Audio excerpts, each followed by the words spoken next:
Hey guys, welcome back to BackPocketGameReviews, and today's video is going to be about why I make the GameStop videos. So why is it that I do them? GameStop is a company I spent a very long time with, so obviously I know very intricately how it works and a lot of the different things that they do, and I still have a lot of friends that work there, so I still hear about a lot of different things that they are doing, which there will be more on that coming soon as well, and some of the things I recently found out. So, it's not that I necessarily hate GameStop. I personally choose not to shop there, mostly due to the way they treat their employees and the way that they alienate their customers because of the way that they treat their employees and the unrealistic standards that they put on them. So obviously, if you were putting a quota on each employee that they are required to sell this X amount of percentage of the dollars that they sell per day as used, yeah, that employee is going to push used a lot more, which every time I go in there, they typically try to push a used version of whatever game on me that I'm buying. And I've had them do it even when the used copy costs more than the new copy. I don't always go to my buddy's GameStop just because his is further away from me.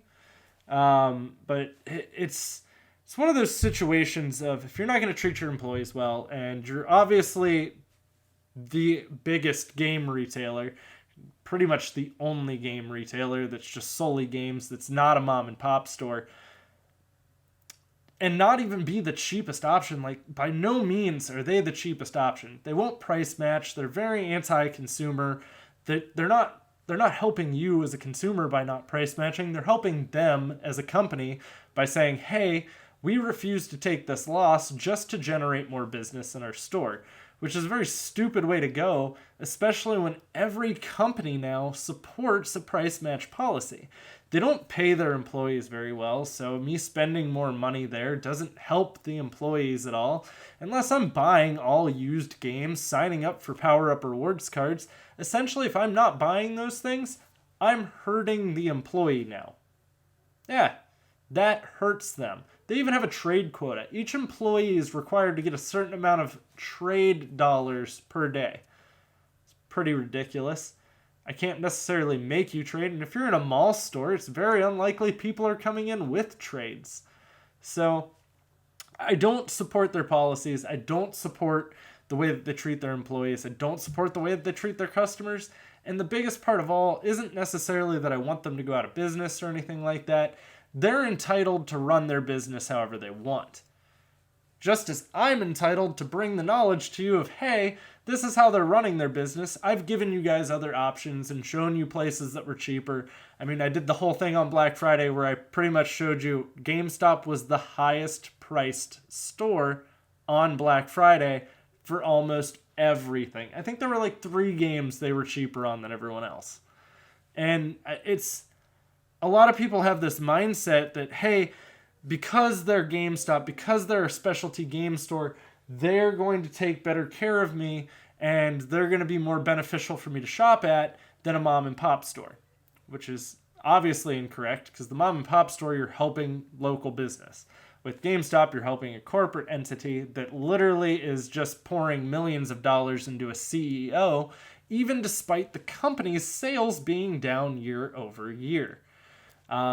So I don't necessarily agree with that business model, and I understand that a lot of large businesses function that way, but there's no one that they're benefiting. They're not benefiting the game industry by selling all pre-owned and trying to push pre-owned on you. They're actually hurting the game industry.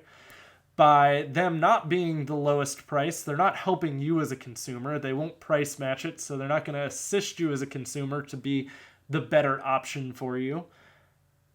They're not good to their employees, so they're not helping stimulate the economy in any way by giving their employees any kind of meaningful pay or any kind of benefits or anything along those lines. So the only thing they're giving their employees are, you work in a game store. If you don't find that cool enough, you're probably going to be sadly disappointed with working there. So it's kind of sad, though, because most people have that whole, oh, power to the players, I can trade in there and they're going to give me this. There's nothing they really excel at. There's nothing where they become the cheaper option. I'm not saying you won't ever find something cheaper there, It's just 90% of the time they aren't the cheapest option for getting a game. Especially if you want a new game, they're nowhere near the cheapest option. There's a lot of times I find new games cheaper than what they sell most of their used games at. So a big part of why I did this is more or less for consumer awareness. Being an educated consumer is a huge part of that battle. Knowing what it is that I'm supporting with my money is important to me.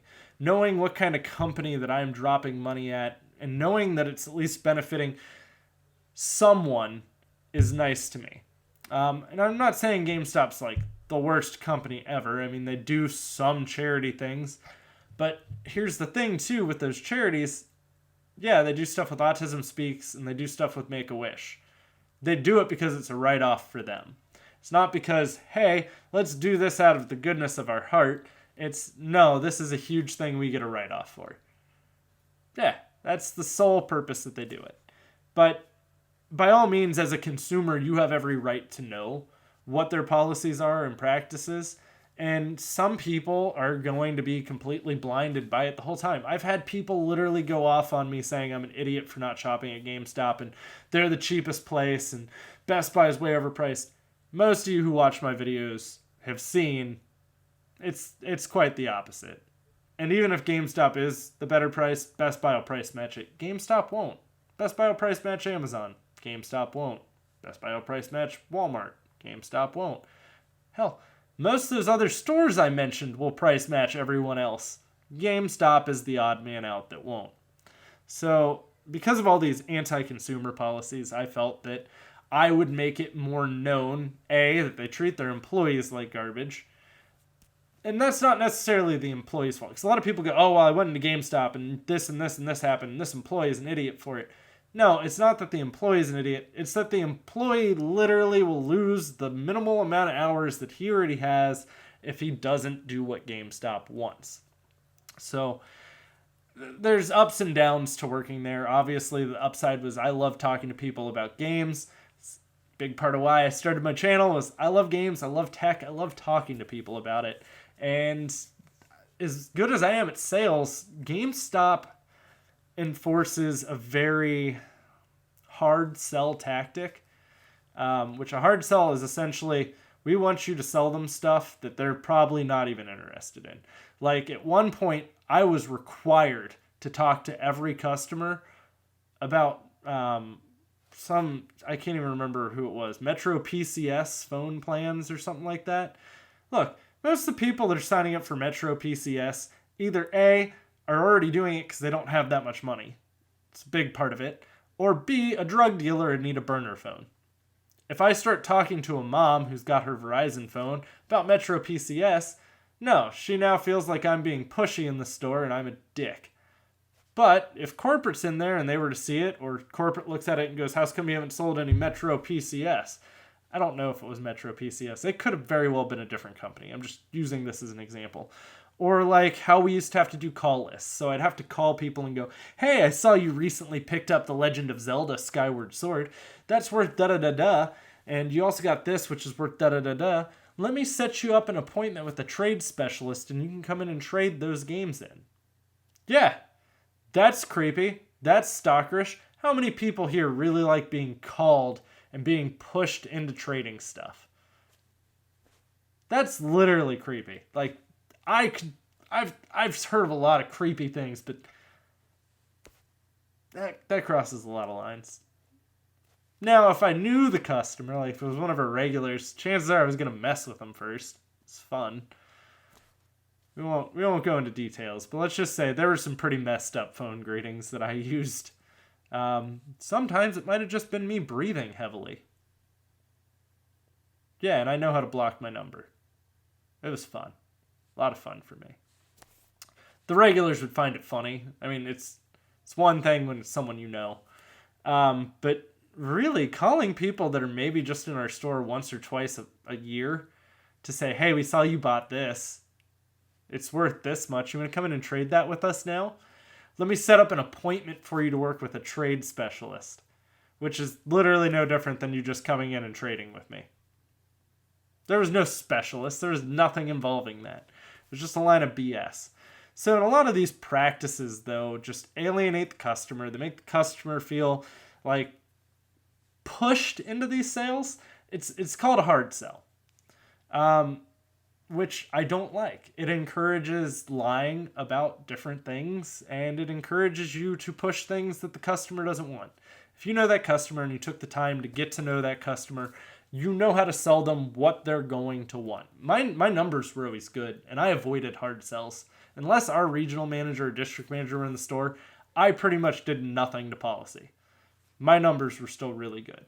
And a lot of it was because of the regulars that we had at my store. But guys, I just wanted to kind of let people know, because most people just take it as I just bash on GameStop, but a lot of this is more so people are made aware of these different practices and policies and the way they treat games, customers, the industry, employees. It's your choice if you want to shop there. It's your choice if that's a company you want to feed in the economy. So, guys, if you enjoyed this video, give me a thumbs up. If you didn't, you can also give me a thumbs down. I prefer the thumbs up, though. I like those. They're self-gratifying for me.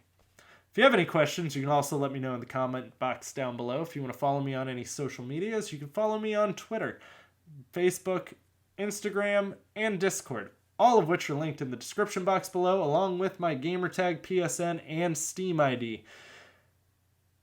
And if you haven't already, click the subscribe button.